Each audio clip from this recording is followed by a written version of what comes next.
Chapter 8. 'Tis easier for the generous to forgive than for offense to ask it. Thomson. The only noteworthy incident of the journey of our friends took place at New Orleans, where they halted for a few days of rest to all, and sightseeing on the part of the young people. Mr. Horace Dinsmore, who had some business matters to attend to in connection with Elsie's property in the city, was hurrying back to his hotel one afternoon, when a beggar accosted him, asking for a little help, holding out a very forlorn hat to receive it. There seemed something familiar in the voice, and Mr. Dinsmore stopped and looked earnestly at its owner. A seamed, scarred face, thin, cadaverous, framed in with unkempt hair and scraggy beard, an attenuated form clothed in rags, these were what met his view, surely for the first time, for there was nothing familiar about either. No, not for the first time, for, with a start of recognition and a muttered curse, the mendicant dropped his hat, then stopped, hastily snatched it from the ground, and rushed away down an alley. "Ah, I know you now!" cried Mr. Dinsmore, giving instant pursuit. He could not be mistaken in the peculiarly maimed hand stretched out to regain the hat. Its owner fled as if for his life, but, weak from disease and famine, could not distance his pursuer. At last, finding the latter close at his heels, he stopped and faced him, leaning, panting and trembling, against a wall. "George Boyd, is it you? Reduced to such a condition as this!" exclaimed Mr. Dinsmore, eyeing him searchingly. "You've mistaken your man, sir," panted the fugitive. "My name's Brown, Sam Brown, at your service." "Then why did you run away from me?" coolly inquired the gentleman. "No, I cannot mistake that hand," pointing to the maimed member. "And you'd like to hang me, I suppose," returned the other bitterly, "but I don't believe you could do it here. Besides, what's the use? I'll not cumber the ground much longer, can't you see that? Travilla himself," he added with a fierce oath, "can hardly wish me anything worse than I've come to. I'm literally starving, can hardly get enough food to keep soul and body together from one day to another." "Then come with me, and I will feed you," Mr. Dinsmore said, his whole soul moved with pity for the miserable wretch. "Yonder is a restaurant. Let us go there, and I will pay for all you can eat." "You don't mean it?" cried Boyd in incredulous surprise. "I do, every word of it. Will you come?" "A strange question to ask a starving man. Of course I will, only too gladly." They crossed the street, entered the eating house, and Mr. Dinsmore ordered a substantial meal set before Boyd. He devoured it with wolfish voracity, his entertainer watching him for a moment, then turning away in pained disgust. Time after time plate and cup were filled and emptied, but at last he declared his appetite fully satisfied. Mr. Dinsmore paid the reckoning, and they passed out into the street together. "Well, sir," said Boyd, "I'm 1,000 times obliged. Shall be more so if you will accommodate me with a small loan, or gift if you like, for I haven't a cent in the world."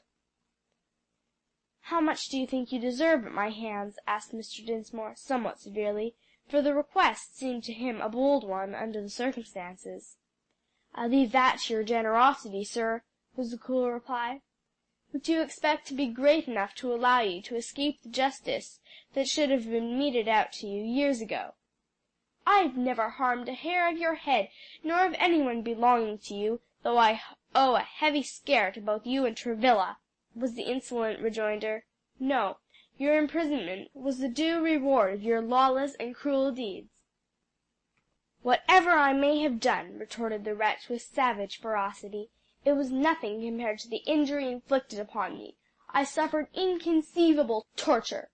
Look at me and judge if I do not speak the truth. Look at these fearful scars, these almost blinded eyes," he finished with a torrent of oaths and curses directed at Travilla. "Stop!" said Mr. Dinsmore authoritatively. "You are speaking against the sainted dead, and he entirely innocent of the cause of your sufferings." "What! Is he dead? When? Where? How did he die?" "At Ion, scarce 2 months ago, calmly, peacefully, trusting with undoubting faith in the atoning blood of Christ." Boyd stood leaning against the outer wall of the restaurant. He was evidently very weak. He seemed awestruck, and did not speak again for a moment. Then, "I did not know it," he said in a subdued tone. "So he's gone! And his wife? She was very fond of him." "She was indeed. She is in this city with her family on her way to Viamede." "I'm sorry for her. Never had any grudge against her," said Boyd. "And my aunt?" "Is still living and in good health, but beginning to feel the infirmities of age. She has long mourned for you as worse than dead. You look ill able to stand. Let me help you to your home." "Home? I have none." There was a mixture of scorn and despair in the tones. "But you must have some lodging place." "Yes, sometimes it is a doorstep, sometimes a pile of rotten straw in a filthy cellar. On second thoughts, Dinsmore, I rather wish you'd have me arrested and lodged in jail," he added with a bitter laugh. "I'd at least have a bed to lay my weary limbs upon, and something to eat. And before the trial was over, I'd be beyond the reach of any heavier penalty." "Of human law," added Mr. Dinsmore significantly. "But do not forget that after death comes the judgment. No, Boyd, I feel no resentment toward you, and since your future career in this world is evidently very short, I do not feel called upon to deliver you up to human justice. Also, for your aunt's sake especially, I am inclined to give you some assistance. I will therefore give you the means to pay for a decent lodging tonight, and tomorrow will see what further can be done, if you will let me know where to find you." Time and place were fixed upon. Money enough to pay for bed and breakfast was given to Boyd, and they parted company. Mr. Dinsmore hastening on his way to his hotel, the very best the city afforded, with a light, free step, while Boyd slowly dragged himself to a very humble lodging in a narrow, dirty street near at hand. Mr. Dinsmore found his whole party gathered in their private parlor and anxiously awaiting his coming. As he entered there was a general exclamation of relief and pleasure on the part of the ladies and his father, and a joyous shout from Rosie and Walter as each hastened to claim a seat upon his knee. "My dears, grandpa is tired," said their mother. "Not too tired for this," he said, caressing them with all a father's fondness. "Are you not late, my dear?" asked his wife. "We were beginning to feel a trifle anxious about you." "Rather, I believe. I will explain the cause at another time," he said pleasantly. Tea was brought in. Family worship followed the meal, and shortly after that Elsie retired with her little ones to see them to bed. The others drew round the table, each with a book or work, Harold pushing Molly's chair up near the light, and Mr. Dinsmore, seating himself beside his wife on a distant sofa, gave her in subdued tones an account of his interview with Boyd. "Poor wretch," she sighed. "What can we do for him? It is too dreadful to think of his dying as he has lived." "It is indeed. We will consult with Elsie as to what can be done." "The very mention of his name must be a pain to her. Can she not be spared it?" "I will consider that question. You know I would not willingly pain her," he said, with a tenderly affectionate glance at his daughter as she re-entered the room. Then rising he paced the floor as was his habit when engaged in deep or perplexing thought.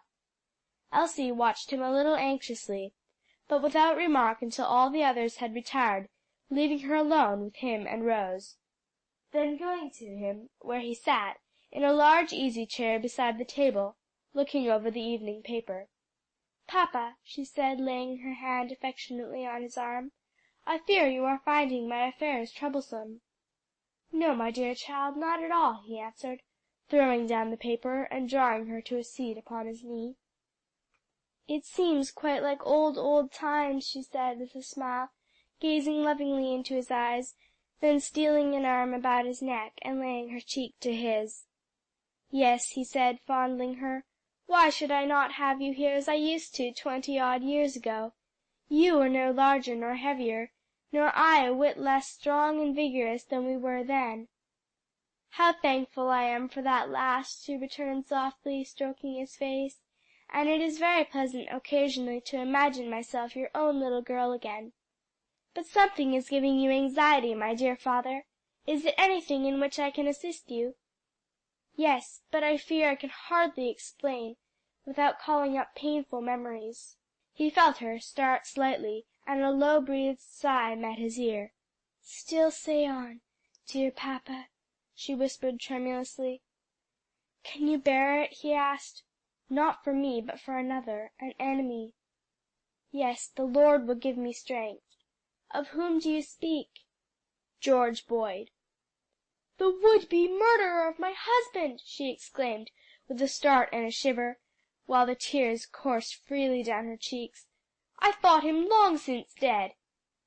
"No, I met him this evening, but so worn and altered by disease and famine, so seamed and scarred by Aunt Dicey's scalding shower, that I recognized him only by the mutilated right hand. Elsie, the man is reduced to the lowest depths of poverty and shame, and evidently very near his end."